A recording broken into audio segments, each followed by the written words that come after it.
Hi and hello, it's another episode of Tape Memories on Murdoch's Music Minute. And if you thought this intro was quite professional, then be aware that the Tape Memories are non-scripted.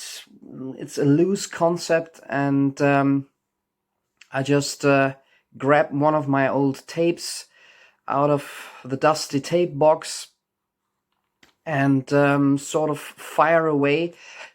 The tape memories are an infrequent format, and with this segment on the channel, I'll try to make something more laid back, something more personal, where I not only talk about the music on those tapes, but maybe also some personal memories or some,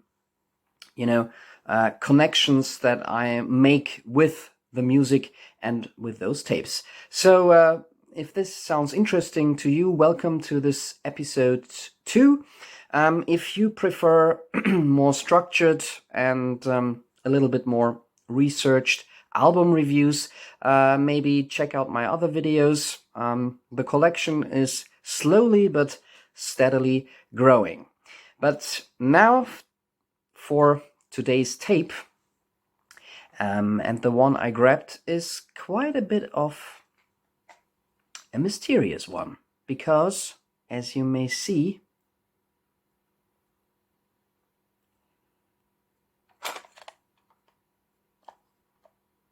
there's nothing on it. No writing, no indication what kind of music awaits us here. Also, the tape itself,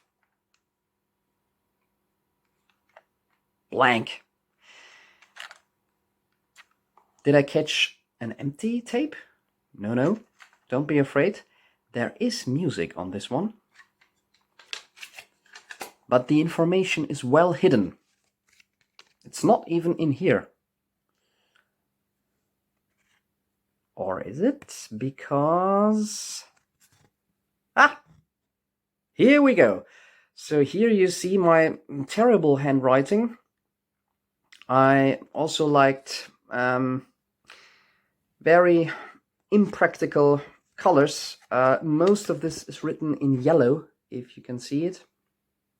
And yeah, from the track lists, and I didn't even give the artist's name here, but from the track lists, I gather that this tape features the taped albums Toys in the Attic by Aerosmith, then some various 1960s individual tracks, which I will more or less ignore for this video, and on the tape's second side, the album Highway to Hell by none other than AC/DC. The things you find in your old tape collection. Obviously, I didn't own those albums myself, and the question now is, where did I get it from? I have a very strong suspicion. This must be a tape from my teenage years, around the time I was 13, 14 or 15. I know the handwriting here rather seems to say that this is from the time when I was 6 or 7 years old, but yeah, let me tell you, my handwriting hasn't gotten any better since then. So yeah, teenage years, Aerosmith and AC/DC. The Aerosmith album, I'm pretty sure, came from a school friend of mine who had this either on CD or on tape. The AC/DC album, I'm not 100% sure, but probably the older brother of another school friend of mine. So at this time, and we're talking about early mid-90s here, I started to borrow CDs, albums, in order to tape them, and I tried to get whatever I could from whoever was willing to borrow me those albums. Now, the interesting thing about this is not only that, as I mentioned, early to mid 1990s, neither Aerosmith nor AC/DC were, the latest hot shit during that time. What's also striking is that when looking at the track order that I wrote down here, very obviously I didn't follow the correct track listing of the album, because fans of the album will notice my version of Toys in the Attic, a 1975 album by hard rockers Aerosmith, starts with the track Round and Round, then goes on with No More, No More, and then we have the track Uncle Salty, and so on. This is definitely not the original, real track list of the album. Likewise, Highway to Hell, late 1970s classic by party hard rockers from Australia, AC/DC. And this one here says it starts with A Girl's Got Rhythm. Then we have Night Prowler, and track number 3 is Beating Around the Bush, etc., etc. What's the story behind this? And I know now we're getting into nerdy territory here. Like so many other music listeners in the 1990s, I was the happy owner of a CD radio tape deck.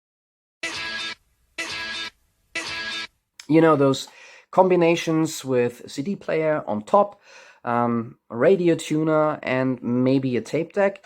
Later on, the really cool models had a remote control and a double take deck, so you could copy from tape to tape. Very nice. Now, what I'm getting at is, with the CD player, of course, you had, and I'm sure some of you may remember, you had different modes that you could play the CD in, and one was the so-called shuffle mode, which literally meant that the CD player would randomly shuffle the track list around. So the fascinating bit was you could hear the same album over and over again, but always in a different order. Hey, I loved this as a teenager, and for a while exclusively listened to CDs using the shuffle mode. Nowadays, I really don't know what I thought. The idea of deliberately turning and throwing around the track list of a proper album is quite terrible to me. But in those days, I really loved not listening to albums in the correct running order. Now, to make matters even nerdier, it's not that I simply put in the CD, started shuffle mode, and then taped whatever happened. No, I have a very strong suspicion, again, that with this tape I followed what was also quite a popular thing on my tapes for a while. I made the track list follow my preferences. So I would start with the track that I liked least and would end with the track I like best. Now, that's a bit of a fun game now, looking at it, because that would mean Round and Round and No More, No More, for example, from the Toys in the Attic album. Back then were my least liked tracks, and my absolute favorites from this album are Sweet Emotion and Walk This Way. Not a surprise, because those are the best known hits. And I still think they are very, very good rock songs, actually. What did I think about Highway to Hell? Girls Got Rhythm apparently was not one to rock my socks off, but Touch Too Much and Highway to Hell, surprise, surprise, again, the best known hits are the ones I put on last. So those are my favorites, or were my favorites. Interesting look back into my teenage musical mind here.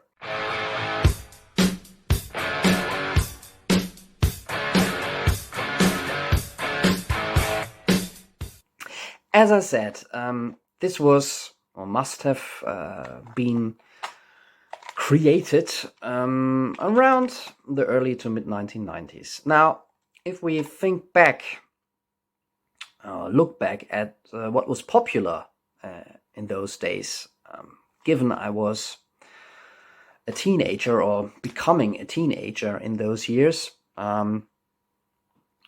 what comes to your mind? I'm thinking of maybe grunge, the early beginnings of Britpop maybe, and of course tons of dance floor hits and one-hit wonders. And boy, did we have a lot of terrible one-hit wonders in the 1990s. I like to move it, move it. I like to move it, move it. I like to move it, move it. You like to move it. That probably was what would be played in the classroom during breaks in between lessons. And here we were, me and my friends, listening to old AC/DC and very old Aerosmith. Pretty uncool, and I remember I was always really behind the fashion of the day. In those days, I was listening to a lot of music from the 1960s, most obviously the Beatles, but also a little bit of psychedelic music, blues rock, and 1970s classic rock, and some really dubious, cheesy choices that I will maybe muse about in another episode. So we were hopelessly out of touch with everything that was cool. However, I think AC/DC were still, if not extremely popular, then at least everybody was okay with AC/DC, and other people would also be listening to AC/DC in school. Now, Highway to Hell for me was the first discovery of classic old AC/DC. For me, AC/DC back in those days was Thunderstruck.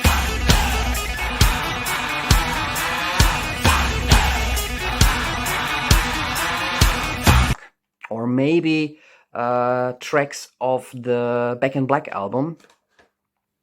But I certainly wasn't aware of the Bon Scott era of AC/DC. So Highway to Hell, whoever gave the CD to me, must have been my first introduction to what fans usually would consider the true or classic AC/DC. Aerosmith, would you believe it, for a short, brief time, were a favorite band of mine. I was trying just to get you. Now I'm dying 'cause I let you. And I had several Aerosmith CDs. The 1990s and late 1980s MTV hit era CDs by Aerosmith, which at one point disappeared from my collection and maybe still lead a sad and dusty existence somewhere in the cellar or literally in the attic of my parents' house. What a nice conclusion to talk about a tape with Toys in the Attic on it. So, what were your, maybe these days, a little bit cheesy, embarrassing pet bands that you would go to? And did you have a CD player with a shuffle mode? Let me know in the comments. If you enjoy this trip down memory lane, stay tuned for more tape memories. And thanks for listening again. Bye bye.